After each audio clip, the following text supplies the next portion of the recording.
College 1A, back to our systems word problems. Again, you need your note sheet and paper, pencil, calculator, all that stuff.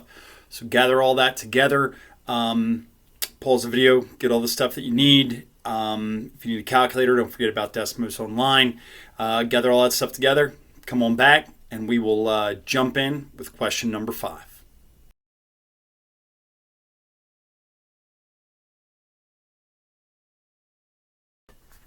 Now, the last half of these notes involve problems that are slightly different. Hoping you find them maybe a little simpler. The problem is there's less information, so it looks a little or can seem a little more difficult, but it's actually fairly simple. So we'll go to number 5. It says two numbers have a sum of 224 and a difference of 170. Find both numbers. That's it. Well, it is a system because there's two missing numbers. So what we need to do is define our variables. We have two missing numbers, so we'll define them something. I'm just going to go with x and y because that's what we use. So x will be the first number and y will be the second number. So this is how easy it is. We know that they have a sum of 224. So that means if I take x and add y, I've got 224. It also tells me they have a difference of 170. So if I take x minus y, I would get 170. Now, usually the question comes up is how do I know which number is which? Well, because we're just defining them, the problem will work itself out. We could have made this y minus x. It just means that instead of finding one number first, you'd have found it second. It's no big deal. The sum's 224, the difference is 170, and that's what we're showing. The beautiful part here is you don't have to do anything except add them together. These all have coefficients of 1, so if I add these together, the y's will already cancel out. It's that easy. 1x plus 1x, well, it's 2x.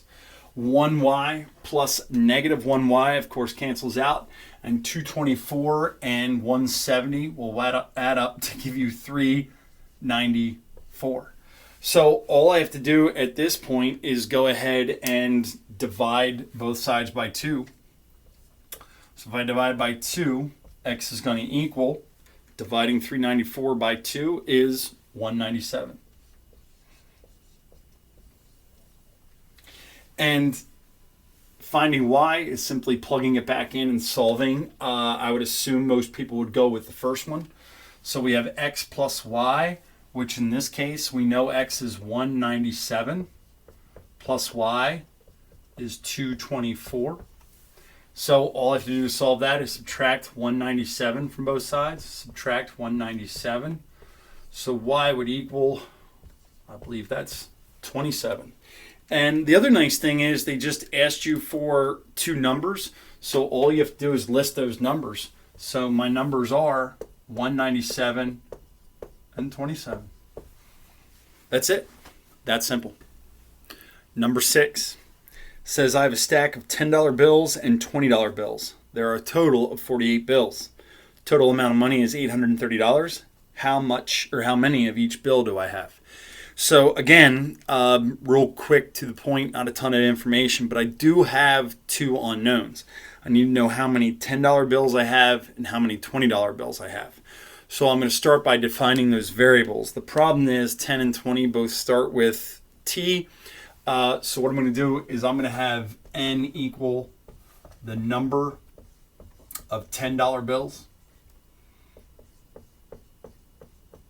Oh, if I can spell dollar, huh? Dollar bills.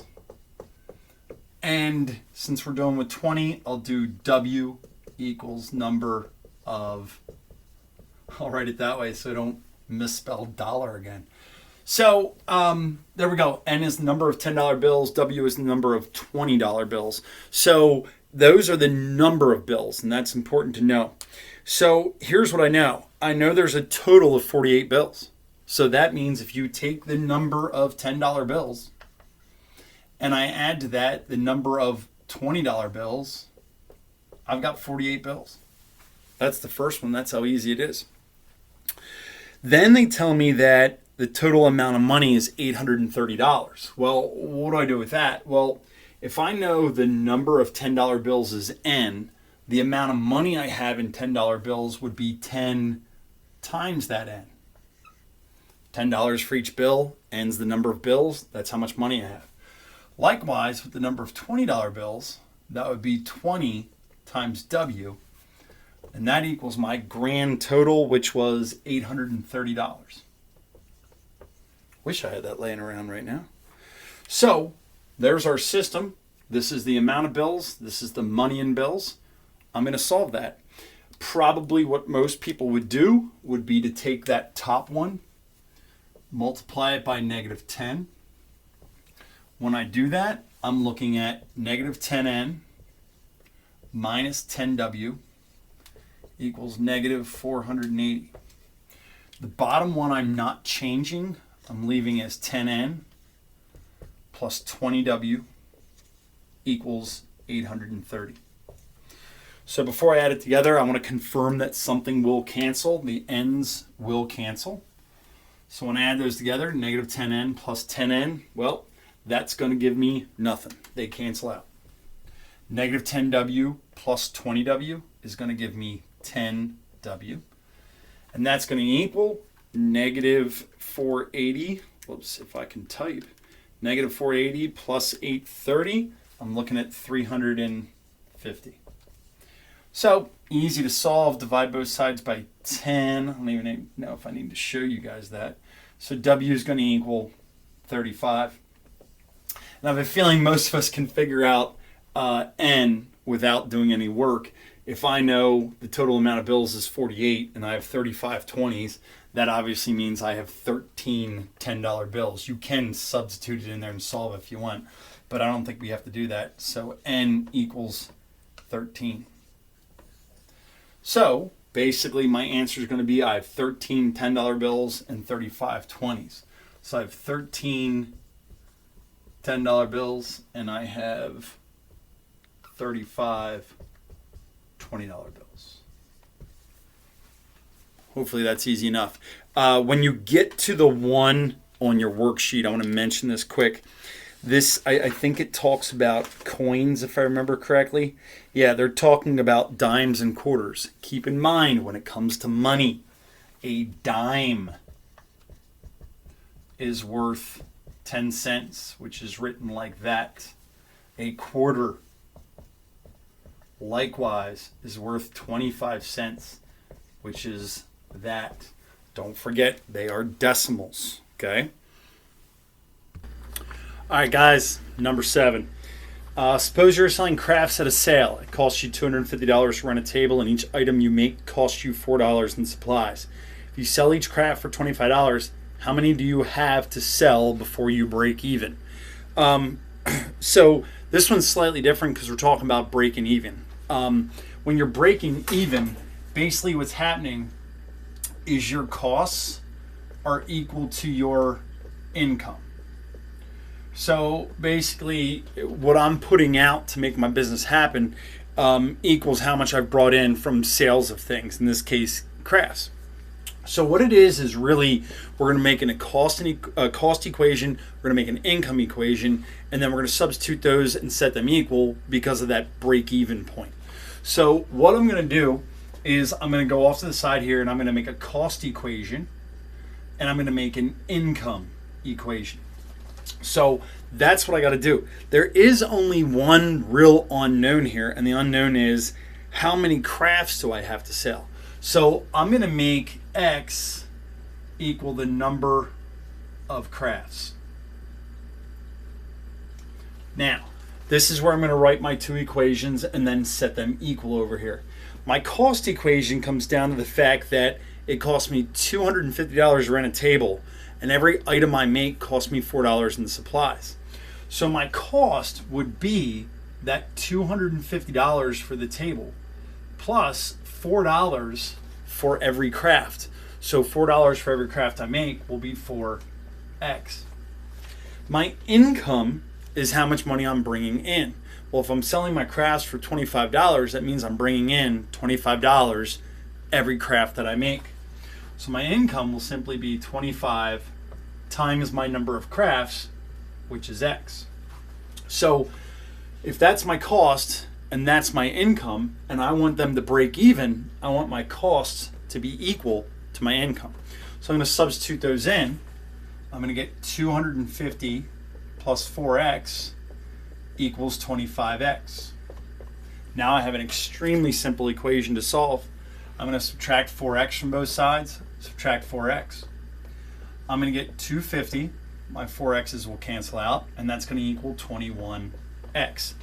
At that point, I'm going to divide both sides by 21.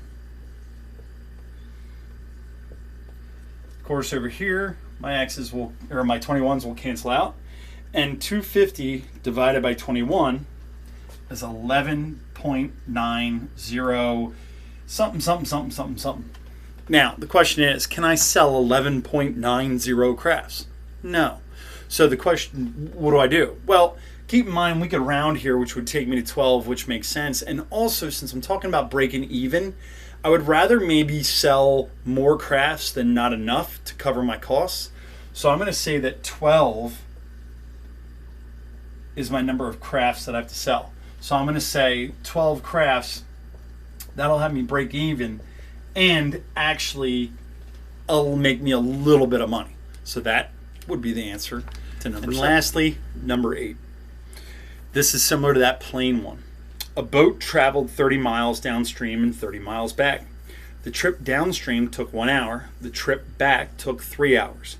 What is the average speed of the boat in still water, and what's the average speed of the current? So again, this is a systems problem. What's the speed of the boat? What's the speed of the current? So I'll define my variables. So I'm going to make B equal to speed of the boat.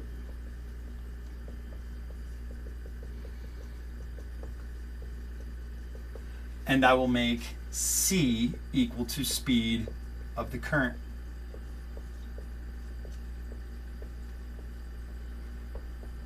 Now, the only difference is in a stream, river, whatever it is, there's no wind current, but there is water current. So when I'm going downstream, I'm going with the water flow. So that's like the plane having the tailwind.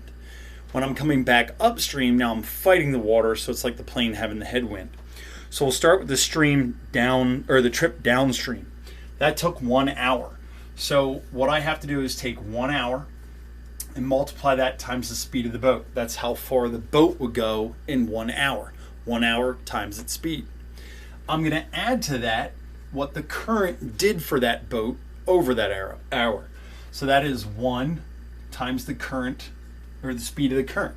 So adding those together will give me how far they went, how fast the boat was going with how fast the water took it. That is going to be equal to the total trip, which was 30 miles. Now, on the way back, now the trip takes 3 hours.